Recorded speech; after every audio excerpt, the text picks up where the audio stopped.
des armées n'a ko Florence Parly a bora a galomba tege français ko n'i y'a ye ko Mali armée bɛ ka succès kɛ bi ko parce que ko France de wulila ko k'i cɛsiri ko ka Mali armée ko ka Mali surasiw ko k'olu former balima a ye galon kuma lamɛn dɛ Florence Parly de bɔra k'o kuma fɔ bi n bɛ tila k'a kala ka tila ka jaabi nɔgɔya ni yɛrɛ la n bɛna video fila de kɛ n bɛ dɔ in kɛ français la n bɛ dɔ in kɛ bamanankan na mais n bɛ nin kɛ bamanankan na fana ka tila ka ɲɛfɔ maliyɛn den bɛɛ lajɛlen ɲɛna ko Mali faamaw y'u tɛgɛ da sanu kilo baden de kan Bamako aéroport la an bɛ tila k'o video fana kala l'armée malienne est en train de monter en puissance France ko n'i y'a ye ko Mali armée sera ka avancer ko parce que ko le wulila k'u jɔ u jɔyɔrɔ la Maliens bɛɛ b'a dɔn k'a fɔ ko nin nkalon kuma fila tɛ tɛmɛ nin kuma kan balimaw mankan min fana wulilen bɛ bi Ukraine ni Europe ni ɲɔgɔn cɛ an y'a mɛn ko Rusiw taara Ukraine dugu envahi ou bien k'u y'a ci u bɛ ka dugu yɔrɔ dɔw ci balimaw Maliens an ka problème tɛ an ma deli Mali activiste bɛɛ lajɛlen fɛ an ma ɲini Mali chroniqueur bɛɛ lajɛlen fɛ maa si ka n'i da don nin kuma in na an ka sen bɔ ninnu ka problème na an ka problème ye Malien ko problème de ni problème ye Mali la an bɛ kuma o kan Modibo Keita pendant la guerre froide Modibo Keita ani Irissou kun bolo bɛ ɲɔgɔn bolo mais a ko mouvement de non alliés o kɔrɔ k'a fɔ Modibo Keita n'ale kun ye Mali président ye k'ale tɛ Irissou ka côté la a tɛ américain ka côté la grande puissance ni waraba fila bɛ kɛlɛ la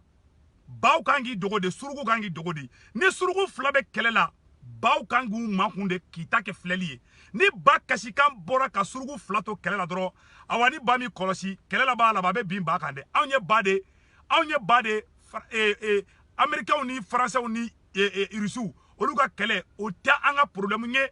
an ye faux document dɔ fana ye u ye faux document dɔ fana bila dans les antennes ko Mali gouvernement ye Irissou ye indépendance di Ukraine dugu ma ko Mali gouvernement y'a reconnu tiɲɛ t'a la dɛ Assimi Goïta sen tɛ nin ko la bi Assimi Goïta sen t'a la sini an b'an ka Mali ko problème de la awa mɔgɔ minnu fana hakili la k'a fɔ ko ni problème bɛ tila ka bin Mali da la o tigiw bɛ erreur de la problème foyi tɛ bin Mali da la l'armée malienne va récupérer tout son territoire an bɛ mun ɲini président Assimi Goïta fɛ rapidement le plus vite possible o ye ka taa Kidali récupérer rapidement parce que rebelle bɛ manamanakan dɔw la an kɔni dalen bɛ Assimi la depuis Assimi bɔra don min na ka ne Seku Tunkara sago kɛ n'o ye ka bɔ k'a fɔ ko Faransi ka taga ka bɔ an ka dugu la ne Seku Tunkara lafiyara n hakili sigile ko ŋɔmina mɔden awa n bɛ Assimi kɔ awa n ka duwawu bɛ Assimi ye awa Segukaw ka duwawu minɛ na dɛ Segukaw ko ni mɔgɔ bilara Mali kɔ ko Ala bɛ fɛn d'i ma fɛn min ɲina Mali kɔ Ala de y'o duwawu bange bi Faransi ɲinana Mali kɔ bi Faransi n'a jugu u bɛɛ ɲinana Mali kɔ bi kungɔba de bɛ Faransi yɛrɛ dala bi u ka dogo ka problème na u ka barkan ta u ka taa Ukraine récupérer Malien denw a y'aw sen bɔ Ukraine problème na u ye faux document dɔw bɔ n balimaw u ye faux document dɔw bɔ u ko Mali gouvernement n bɛna a document kala sisan nɔ a ye document in lajɛ dɛ u ye document dɔw bɔ ko Mali gouvernement ye république don fɛngɛ n bɛna a document kala sisan nɔ u bɛ fɛ sisan nɔ ka Mali gouvernement Assimi Goïta ka o ni France ni Amérique bila ɲɔgɔn na le gouvernement de la République du Mali informe l'opinion nationale et internationale que sa décision de reconnaître la souveraineté et souverainement l'indépendance de la République populaire de Donetsk et de la République populaire de Luhansk à république établie sans les terres. N'y a faux document de c'est un faux document. Le Mali ne s'est pas mêlé entre l'Ukraine et les autres pays. Le problème européen, c'est le problème européen. Le problème africain, c'est le problème africain. Kikeni sendo ala. Ukana jejugu si andala ya no. Anga sembala de mbo fo bela jele yana de. Anga take fleli dronye. Wala anga take fleli ye. Ni wara ni fenga ni surugu flabe kelela. Ba kangi makunde. Ni ba kashikan boratoro awa surugu bi nyasi bama. Anga bade nunu ye surugu de. Angu toye uwe ramama bela chokoda. Membe kuma kele nyafo bela jele yana. Irissou filɛ nin ye Vladimir Poutine n'a y'a diya a bɛ se ka courant tigɛ Europe la à moins de 2 secondes a kelen Faransi ni Allemagne ni Angleterre bɛɛ fara ɲɔgɔn kan u kelen tɛ se Irissou la u ma kɛlɛ yɛrɛ kɛ fɔlɔ c'est à dire que kuma dɔw bɛ ne tɛ fɛ ka n da don a la parce que kuma ni ninnu kɔ bi k'u bɛ courant tigɛ diɲɛ bɛɛ la u bɛ se ka kɛ a deli ka guerre électronique mɛn la guerre électronique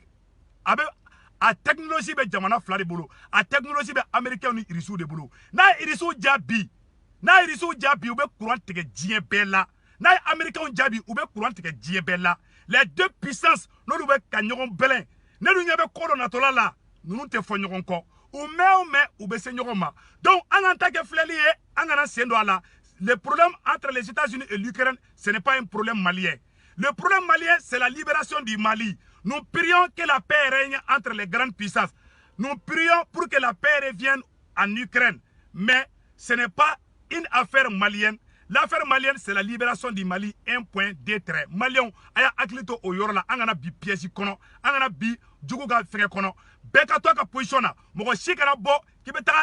Ukraine dugu minunga indépendance duruma. Kibeta o la fasa. Na ya ke, abe asimi kungo gelade. Abeka to asimi ko, ambeka Mali défend jusqu'au bout. Mbo boko fo bela jele ngana. Maliens, anga surasu, uyu tege Florence Parly. Et français ou ministre des armées ko Florence Parly que l'armée malienne est devenue puissante grâce à l'armée française à semaine flène de ayala Florence Parly de ko que l'armée malienne est devenue puissante grâce à l'armée française ko niaye ko Mali armée est force sorobi ko parce que français de wula ki jo ko français de marfa di Mali armée ma ko français d'anga surasu formé ko la to kan sera ka la zone de 3 frontières fermées aw ni ala cɛ ninnu bɛ maloya nkalontigɛ la ni musokɔrɔba sija in de taara i sigi nkalontigɛ la ala ma maloya an ɲɛ t'a la Florence Parly ko n'i y'a ye ko Mali armée ye force sɔrɔ ko Mali armée ye 40 000 hommes de mɔgɔ cɛ ba 40 ko olu bɛ na Mali la don min na ko Faransi bɛ na Mali la don min na ko Mali sɔrɔsi tun ye sɔrɔsi 7,000 de ko mais ko Mali sɔrɔsi taara sɔrɔsi ba 40 ni kɔ la ko c'est grâce à la France o tɛ nkalon kuma ye n'i y'a ye an ko Choguel ka kuma i m'a ye Faransi bɛ bɔ don o don Faransi ministre dɔ bɛ bɔ don o don ka nkalon tigɛ ka nɔrɔ Mali la anga nanga ministre ma kuma jɔn bɛ kuma ni a ye Choguel bɛ kuma ko les chiens aboient la caravane passe quand les lions sortent les chats se taisent c'est à dire que Choguel bɛ kuma min kɛ o bɛ ka Faransi ka nkalon de démasquer don o don minnu bɛ ka Faransi la fasa i m'a ye ko Choguel kɛra kuma but bi Florence Parly bɔra bi ka nkalon tigɛ ka nɔrɔ Mali la jɔn bɛ se ka Mali bɔ o nkalon kɔnɔ o ye Mali autorités di ne kumakan tɛ se k'o kɛ e kumakan tɛ se k'o kɛ parce que Faransi kɛlen bɛ ka communication guerre de communication de bɛ tigɛli la donc balimaw alaja ye mun fɔ yan nɔ dɛ Florence Parly ko a y'a lamɛn dɛ l'armée malienne est une puissance grâce à la France affirme la ministre des armées Florence Parly. La ministre des armées française Florence Parly affirme que la montée en puissance de l'armée malienne aujourd'hui est fruit d'aide de la France dans la formation des équipements de l'armée malienne. Nous avons formé plus de 40 000 militaires maliens, dit la ministre Florence Parly. Dès notre arrivée en 2013, l'armée malienne n'existait pas. Ils étaient au nombre de 7 000 équipés de matériel obsolète et inutiles face aux groupes terroristes, affirme Florence Parly. Elle reconnaît la montée en puissance. Francisco, ko tiɲɛ la, ko Mali sɔrɔsiw, ko fanga b'u la bi, ko Mali sɔrɔsiw bɛ ka avancer bi, ko mais ko Faransi de ka barika bɛ Mali sɔrɔsiw kɔ bi. Ala, ni ye nkalon ye dɛ. Mali a yɛrɛ ye dɛ. Francisco, ko n'i y'a ye ko Mali sɔrɔsiw bɛ ka monter bi. Madame la ministre, Florence Parly, vous avez menti aujourd'hui, vous avez menti demain. C'est grâce à la Russie que l'armée malienne est en train de gagner contre les terroristes. Ce n'est pas grâce à la France. Alors, on va te mener contre Kabbalah. Et un terroriste, Galontegala, Atemala, Galontegala, ko Atayer Ag, un grand menteur. Mohamed Ag Atayer, Sema Mogodoredo, a Boraï Galontegala, Noro Choguelila, a Koko Choguelia, Galontegala, Noro Francila, Mbalima, Anga Kumakaname, Anga Galon Belboka, Jola, Sisa. Voilà, anga nyora la message non balimaw. Mohamed Ag Atayer, mena kumakan kala. Ako, Mohamed Ag Atayer ko Francis surasu de digira duguma, ko ka Mali armée deme, wala sa Mali armée ka se ka Tombouctou ani Mali le nord récupérer. Mais Choguel ko on ne ma Francis surasu wole ko kana jigi duguma. Francis surasu nga bombardeli ke dron, l'armée malienne allait gagner contre les terroristes. Kuma fa flè, kuma ba flè. Mais Choguel ye boli mun ke Ngoni Choguel bora de makorombe desa ka sinogo ni Choguel bora ka kuma tremblement de terre korosa nganya de be wuli Francina ka deme bagawla aw yere ka Mohamed Ag Atayer avec ka galomi tege ka noro Choguel lambalimaw aw ne Angola mais angatla ka décortiquer la France se suffit à elle-même pour répondre à ce qui a été dit contre elle, mais pour l'histoire et pour nous-mêmes il est important de reconnaître que en 2013, l'armée malienne était bel et bien appuyée en premier lieu par les forces navales et que les villes de Tombouctou, de Gao, les images en existent encore pour ceux qui veulent vérifier, où ce sont bien et bien les forces françaises qui mettent les villes à disposition des FAMA. Et ceci n'était pas un secret. Balimao, ayere ni kuma mesade. Ko ni aye ko Mali sera ka nord récupérer, ko Francis Sorasu de jigira duguma, ko ka kɛlɛ kɛ armée malienne kɛrɛfɛ, ko no tɛ ko armée malienne kun tɛ ko récupérer. Aye galon tigɛ bi, aye galon tigɛ sini. Ma fina ko rebelle ni France ka mɔgɔw de. Ni rebelle mɔgɔ dɔ de tanto a bɛ ka kuma, a bɛ ka galon tigɛ. A taara kuma France 24 la, ka taga ko Choguel ma tiɲɛ fɔ, ko Choguel bɛ ka baga France ma. N'o de fɔ aw ɲɛna, mɔgɔ bɛ Choguel kɛlɛ, i bɛ France ka baara de la. Hali ni ko ka ba la France, ni ko k'i bɛ Choguel kɛlɛ, o kɔrɔ k'i bɛ ka Macron sago de kɛ. Kuma fa filɛ, kuma ba filɛ. O de to ne ni camarade caman bɛ yen nɔ. Depuis o Choguel kɛlɛkɛ fari da dɔrɔn ne ye sen b'u sen na. Parce que ni Choguel gɛnna bi, Macron bɛ marabaya sa don. Choguel kumalen ni Alain Foka ye France 24 la. Rebelle ka cɛ dɔ bɛ yen nɔ ko Mohamed Atayer. A taara kuma a ko Choguel bɛ ka baga France ma de, ko France de Mali dɛmɛ. Mais a ye galon tigɛ bi, a ye galon tigɛ sini. Mali ko u mago bɛ France ka avion de la. Mali ma fɔ ko France Sorasu kana dɛ. Au prévu meno kala aw ne an bɛ jɛ ko la mɛ ɲɔgɔn fɛ balimaw. Jango Sissoco, le premier ministre du Mali au temps de Dongunda, an ka Jango kuma kana mɛ.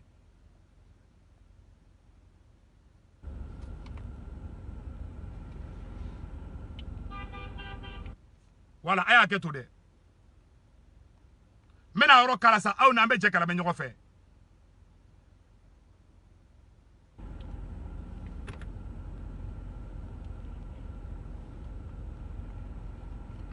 Aya ke to de on dira image mai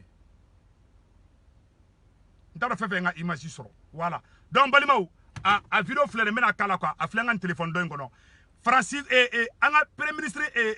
Jango Sissoco aya la kuma kana me no c'est clair nous demander une intervention militaire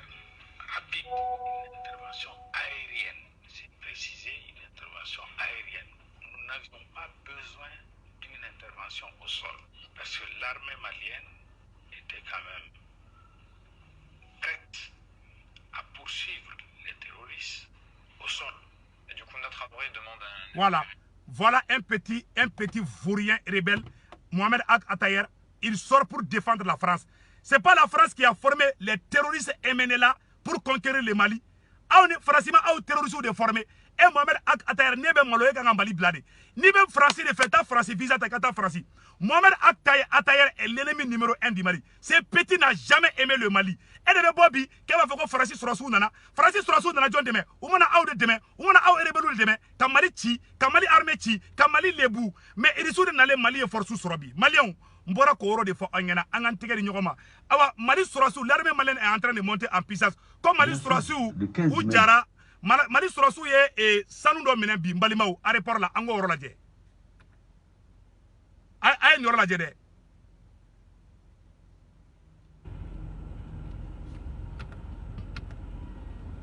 ni sanu de aéroport la Mali aéroport international ou ye sanu de minen mbalimaw mogo jugu la aw nanga je kula je ayoro fleni sanu de flé tantôt ni kera Bamako aéroport de là. C'est pour vous dire que président Assimi Goïta sigilé à tête longue là de Assimi Goïta tête longue là de avec barad là. Ni vraiment ni akileme ka je halaki ni wakati ni na ukume feka doni aye nyati la kompolo kibe ale yi bolo da amafla kan ukume feka dona ye drogu ni ukume tale na ye franci di nyati la manye an ko jugu kele bawo na nga partenaire no yo vertir media ni cap Mali policier an wulla kana wala sam se ka kompolo kibe am se ka anini ma chuka mina kompolo kibe ni sokoma so ko ka kele ko bashiti la ara ye kibaro do me mi me talike ki yi bolo da amafla kan munu me feka temene drogu jugu ni ye katana e fo franci nyati la am feka inyinga la me jakulu bela gelen klobila ako akira chugodi drogu yere munedu drogu yi anta hake julla ala me bawo ni soma depuis décembre kalo klem ko barata aéroport la no barata yi kofre aéroport sécurisé li ayo kanga kele bolo bay parce que anga bara benendo aéroport sécurisé li de ma donc au sécurisation qu'on a là kuna sinu souffre ka tuja kuna dénonciateur non non kana ki wara da mo ko valise suspecté to be yoro to la donc an fere ke ka ambulo da valise ka valise sorole on sɛgɛsɛgɛli dɔ kɛ ka valise kɔnɔna f'u ye an ka f'u taara bɔ koli 2 kan olu dogolen don valise kɔnɔ ka kɔli fana ka valise fara k'u don a kɔnɔ ka kɔli datugu da la donc an ye kɔli fara k'an bolo da a sachet 2 kan poudre jɛman tun b'a kɔnɔ donc comme aéroport la yan nɔ polisilaka ni gendarmelaka dɔw bɛ yen nɔ n'o bɛ wele ko OSS olu ka baara ye drogue kɛlɛli ye an ser'u ma ka poudre jɛman in yir'u la donc u y'a testé siɲɛ 2 a test min y'a jira ko poudre jɛman in drogue dure don n'a bɛ wele donc cocaïne donc on a pesé à kilo taara bɛn kilo 4 ani gramme 300 donc valeur marchande yɛrɛ bɛ taa million 100 ni kɔ la donc ala nana kɛ an bolo d'a kan donc mun ye an ladɔnniya ale fana y'a minɛ mun bolo bon an sera k'an tɛgɛ da o kan k'a sababuya kɛ an ka collaboration ni 10e arrondissement ka collaboration donc olu y'an dɛmɛ ala balimaw a bɛɛ lajɛlen nin bɛ dɛ n ko sanu ko an da filila ko sanu drogue de don ko drogue de u tun bɛ ka drogue de ta ka taga n'a ye Faransi ko drogue kilo 4 wan t'a kilo 5 de u kun bɛ ka drogue de fɛngɛ k'u bɛ taga n'o ye Faransi den balimaw o de minɛna aéroport la a yɛrɛ y'a ye dɛ a y'a ye k'a fɔ ko Mali kununama kunu manamana comme kun bɛ kɛ Mali la bi ala ka barika don président Assimi Goïta la segukaw ye duwawu fɛn fɛn don duwawu bɛɛ minɛna dɛ segukaw a ka duwawu minɛna koyi ne yɛrɛ bɛna taga musonicinin a ka ɲi dɛ ko ni madame tɛ yan nɔ dɛ segukaw k'a ka muso dɔ ɲini ka di Segu Tunkara ma dɛ Segu Tunkara bɛ fɛ ka taga muso filanan ɲini Segu quoi non segukaw ko ka di ne ye trop walayi ne tɛ segukaw ye dɛ mais segukaw aw ko ka di Segu Tunkara ye trop walayi donc an ka na an ka yɔrɔ la sisan nɔ n balimaw segukaw ye duwawu min don n balimaw duwawu in filɛ nin ye an ka jɛ ka duwawu in lamɛn fɔlɔ. An yɛrɛ nana wuli ka jɔ n ye layidu di maliyɛnw ma a kalo 3 ye nin ye a kɛra ni Faransi ma Mali bila ni Faransi ma Mali bila n bɛ lebu daw kun i y'a fɔ n bɛ lebu daw kun tɛ sa lebu kɔrɔ i y'a fɔ u k'a fɔ maakɔrɔ ye foyi ma y'a la u bɛ dɛgɛ tɔw ta ka bɔ a jɔlen kan walahi n bɛ ka min nɔgɔnin de don wa u bɛna ɲininka de koyi n b'a f'u ye i jɛ ɲɔgɔnw janfanci minnu bɛ dibi la i bolo ye ka Mali yɛrɛ ko ba ka Mali danbe ba tant que n'a bɛɛ ma sa k'a ban Ala t'a to yen a tɛ dɛmɛ wa donc Seko Amadu de wililen don ni mɔgɔ taar'i sigi k'i bɛ nin buruja a b'i bolo ne tilara a la o min kan ka kɛ ne y'o kɛ kunna n y'a kuncɛ Sikaso min kɛra anw t'o fɔ mɔgɔw ye a dugawu kuncɛ la ka ban Mali bi to yen de wa Mali bi to i y'a fɔ u k'a fɔ maakɔrɔ ye foyi ma y'a la u bɛ dɛgɛ tɔw ta ka bɔ a jɔlen kan walahi kɛra Faransi ka denmisɛnninw dadɔnbaliw b'a bɔ kabakuru la yen kɛra u b'u daji tu a kan n'a ma Mali fo bila n'a ma Mali fo bila a y'a fɔ maakɔrɔ ye ko Ala jɔn dɔ bɛ yan foyi muru t'a bolo bere t'a bolo foyi t'i bolo ni kɔlɔsi tɛ walahi n'a ma Mali fo bila ko a lebutɔ don wa maa o maa farala ka diɲɛ jamanaw la n'a o jamana lebutɔ don walahi aw si se Mali kɔrɔ an balima dɔ de ko bon je pense que nin tɛ seguka ye dɛ mais nin an balima dɔ ye dɔw ko Katika dɔw ko Sikaso ka don maliyɛnw Mali mɔgɔbaw de duwawu don Mali ye bi n bɛ segukaw fo segukaw a ka duwawu minɛna koyi a ka Segu Tunkara ka musonicinin ko ɲɛnabɔ dɛ wala a ka Segu ka muso ɲɛnamanin dɔ ɲini k'o bila Segu Tunkara ɲɛ ni n bɛ taa Mali la don min na n bɛ taa Segu quoi a y'a mɛn segukaw a ye muso ɲini ka di Segu Tunkara ma dɛ donc maliyɛnw n da filila n ko Mali surasiw ye sanu de minɛ sanu tɛ dɛ u ye drogue de minɛ aéroport la parce que document ka ca bolo k'a di a fɛngɛ quoi tellement nisɔndiyalen don n'o de fɔ an na bi u ɲinɛna Mali kɔ koyi awa gɛrɛgɛrɛ b'u yɛrɛ da la bi u bɛɛ ɲinɛna Mali kɔ bi dɛ awa an bɛ nin bɛɛ la Faransi ma ɲinɛ Mali kɔ dɛ Faransi ministre bɔra ka galon tigɛ k'olu de y'a to k'olu de sababu y'a to ko armée malienne bɛ ka monter puissance la galon kuma 2 tɛ tɛmɛ kuma in kan maliyɛnw an k'an tɛgɛ di ɲɔgɔn ma an ka président Assimi dɛmɛ an ka premier ministre Choguel dɛmɛ u ka baara bɛ ɲɛ u bolo cogoya min na maliyɛn si kana yɔrɔ maliyɛn dɔw bɛ ka fɔ ni irisiw taara ka taa Ukraine ci Faransi bɛna Mali ci galon kuma 2 tɛ tɛmɛ a kan foyi tɛ Mali sɔrɔ an bɛ mun ɲini président Assimi Goïta fɛ gouvernement national gouvernement d'union nationale président Assimi kana sigi dɛ kana gouvernement d'union nationale sigi o ye kelen ye n'i b'i ka CNT sigi i ka jeune minnu b'i kɛrɛfɛ minnu bɛ k'i dɛmɛ i kɛrɛfɛ mɔgɔw u gɛrɛ i la i ka baara kɛ n'u ye gouvernement d'union nationale tɛ Amérique gouvernement d'union nationale tɛ Faransi u b'a daba kama de Faransi bɛ fɛ k'a ka pion de a ka espion Faransi ka espion u bɛ fɛ k'o de gɛrɛ i kɛrɛfɛ i ka fɛngɛ kɛ awa caman fana bɛ u tere ma ɲi dɛ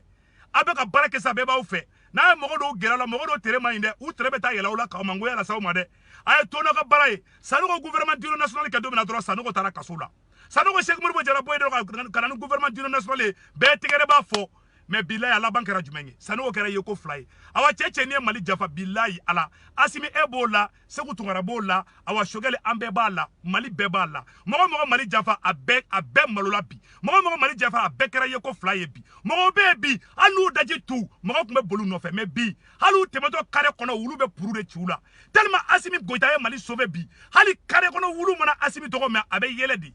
alo do ngana temena kare kono wulu ndo ko me yele la ko ani sonjale ma no wulu ma ngombe la ko ko asimi nyogon tele ay ma wulu be ni sonjale bi koro asimi ala ka baraka do ila ko malion anga tu asimi ko de nyemu nyafa bela jele ngena donc anga danga autorité mo la angu deme vraiment anga ke faso ko la be mu nyafa politicien ngena che mali anga fara nyoga ko rote ka ta do gouvernement na de asimi kana mo shi kana ngere la de asimi ne nunu ngere la ko gouvernement d'union nationale ou be mali ci billahi ta'ala ou be mali ci mo fingina bi de ou te mali fe ou te ala fe ou ta kra fe iken be se ka yafuma parce que sanu be malla wor be malla ibe se ka yafuma ibe amnesty ke ka yafuma ko na nga mali kurajo no o kera ibe shara kura sigi ni mu ye ko wera ko fe awa ibe tlaka o mine ko don kasura fo ite bula iken be se ka yafa be ma pour le moment ne kan ma deli fe ika yafa be ma président asimi ika be wole ka be fara nyogon ka o temene ko fe ibe shara kura de sigi o shara kura de konana ko dugumena songoro e kinin de ye do be fo ka jenwulu te changer do be fo ka jenwulu ou te fara nyogon fe donc ele bi débrouiller sanno ika chogoyani na amba deli fe président asimi iko ke me kana gouvernement d'union nationale ke kana ni mo kelengele ki bu fara ika o de message kumbe akambe